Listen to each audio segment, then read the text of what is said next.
Assalamualaikum Bu, selamat siang. Waalaikumsalam, siang. Iya Bu, terima kasih. Oh iya, dengan siapa ini?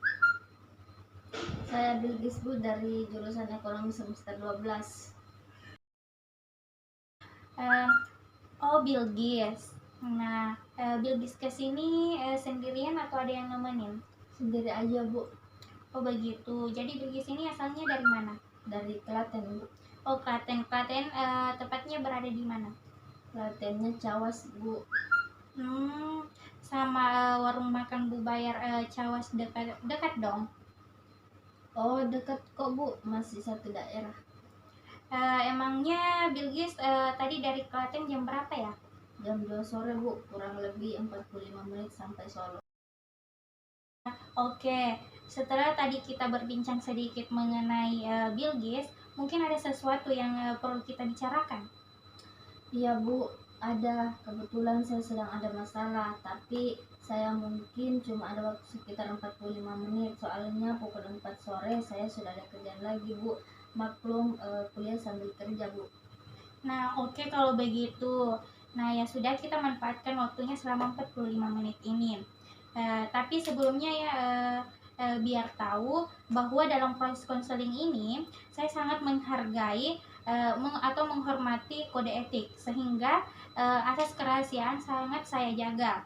Nah, jadi Bilgis di sini jangan cemas masalah privasi Bilgis dan keterbukaan Bilgis di sini dalam menyampaikan pernyataan akan membantu berjalannya proses konseling ini dengan baik. Nah, sudah paham kan? Kalau iya, coba sekarang ceritakan apa yang menjadi masalahnya. Gini Bu, saya lagi bingung menyelesaikan skripsi. Di lain pihak, saya sudah bekerja untuk membantu orang tua. Saya kerja sambilan di sebuah rumah makan. Oh, bingung. Bingung kenapa ya? Begini Bu, saya dituntut orang tua untuk segera menyelesaikan kuliah saya semester ini. Akan tetapi di sisi lain, saya juga harus bekerja untuk membantu membayar kuliah saya. Sehingga hal ini membuat saya bingung dan kesulitan dalam membagi waktu antara kerja dan menyelesaikan skripsi. Apa ada lagi contoh konkret yang selain itu? Coba kamu ceritakan. Ada peraturan waktu juga Bu, tempat saya kuliah untuk segera menyelesaikan maksimal 14 semester. Karena saya juga bekerja, jadi susah untuk fokus ngerjain skripsi. Males juga mau mulai ngerjain skripsi kalau udah capek dari kerjaan. Susah ya fokus kalau udah capek. Iya Bu, kalau begini terus saya pasrah aja dan sepertinya saya harus memilih salah satu antara kuliah atau kerja. Coba kamu pikirkan lebih matang lagi sebelum melaksanakan itu. Iya Bu, lalu saya harus bagaimana? Nah, untuk Mbak Bilgis, kamu harus ketahui di sini saya sebagai konselor tidak bisa langsung memberikan nasihat. Namun mari kita cari pemecahan untuk masalah kamu ini secara bersama. Baik Bu. Oke, kita mulai dari kegiatan Mbak Bilgis. Apakah ada yang lebih penting atau ada yang lebih diprioritaskan kerja dan menyelesaikan skripsi Anda? Menurut saya sih jelas saya lebih harus memprioritaskan skripsi saya karena saya jika harus dilepas karena sudah tinggal skripsi saja dan sudah banyak yang saya korbankan untuk kuliah semester ini. Bagus, kalau Mbak Bilgis memprioritaskan skripsi. Setidaknya tidak mustahil kuliah Mbak Bilgis dapat terselesaikan. Nah, kalau Mbak Bilgis sendiri membagi waktunya, apakah ada salah satu yang dikorbankan atau semua kegiatan dilaksanakan tapi tidak optimal? Pada dasarnya sih semua kegiatan saya bisa terlaksana, sudah terlaksana tapi kurang optimal aja Bu. Oke, Mbak Bilgis di sini memprioritaskan yang mana dari dua itu yang lebih penting. Tidak hanya untuk jangka pendek, tetapi kedepannya jangka panjang kedepannya. Kalau sebenarnya saya ingin menyelesaikan kuliah juga Bu, sangat nanggung, udah tinggal skripsi doang. Saya bingung membagi waktu agar saat ingin fokus ngerjain skripsi pada waktu yang tidak capek. Oh, pada dasarnya Mbak Bilgis ini mana yang lebih penting buat Mbak Bilgis ke depannya? Saya tahu Bu, yang masih mengganjal di pikiran saya itu bagaimana cara saya fokus untuk mengerjakan pekerjaan antara kuliah atau kerja. Soalnya sulit juga untuk keluar dari pekerjaan.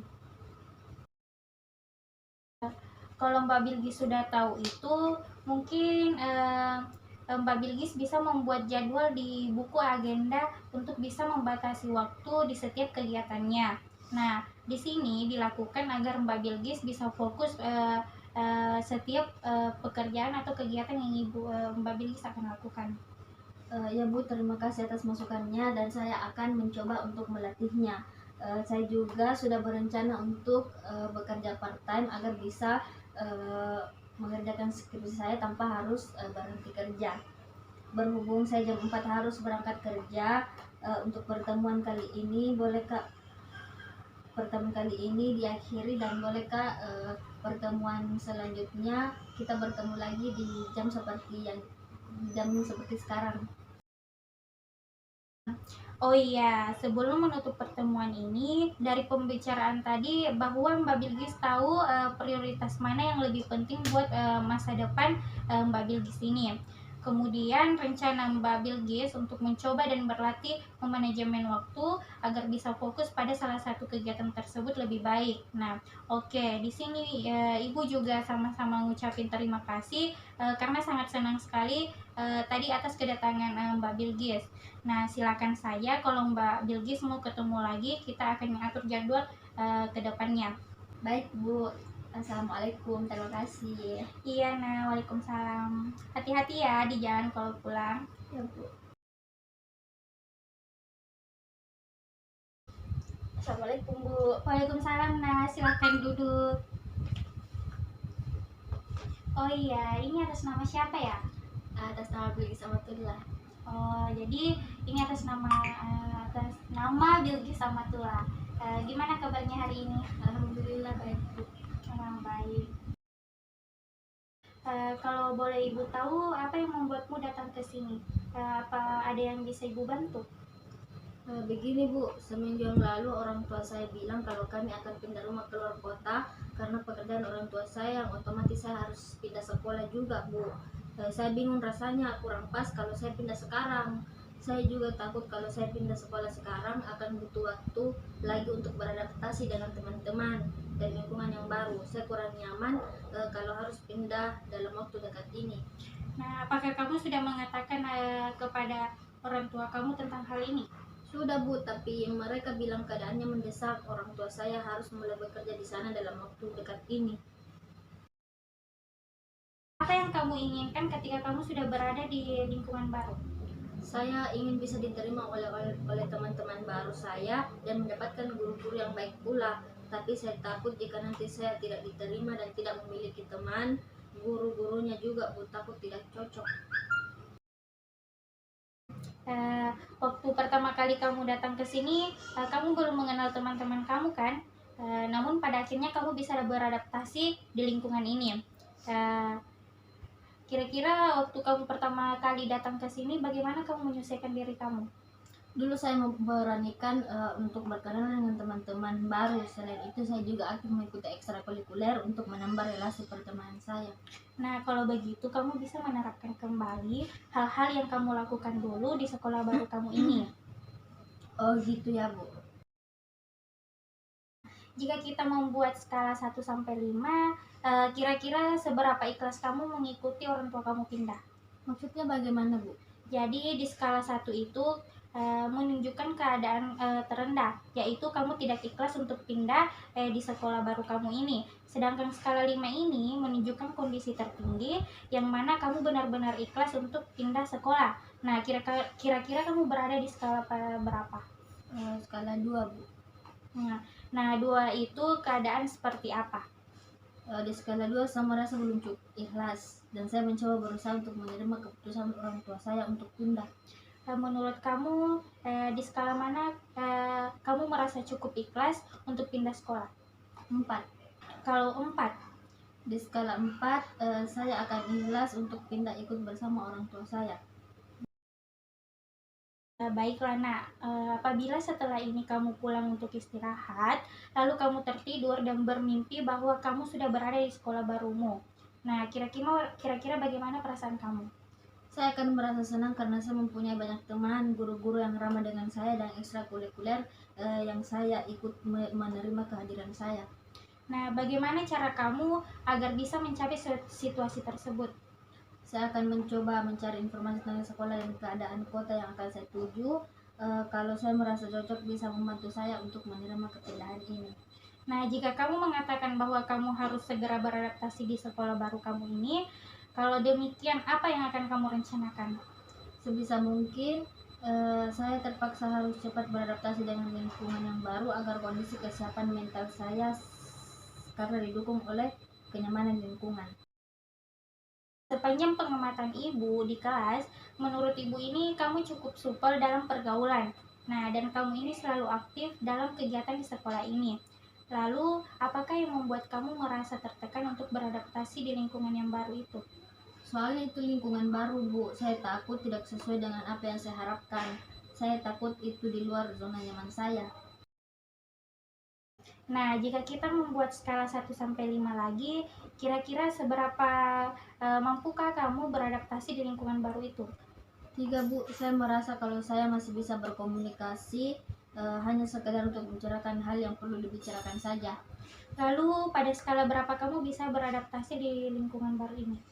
5, Bu. Pada kondisi yang seperti itu, saya bisa beradaptasi dengan teman-teman baru saya dan bisa mengikuti kegiatan-kegiatan di sekolah baru saya.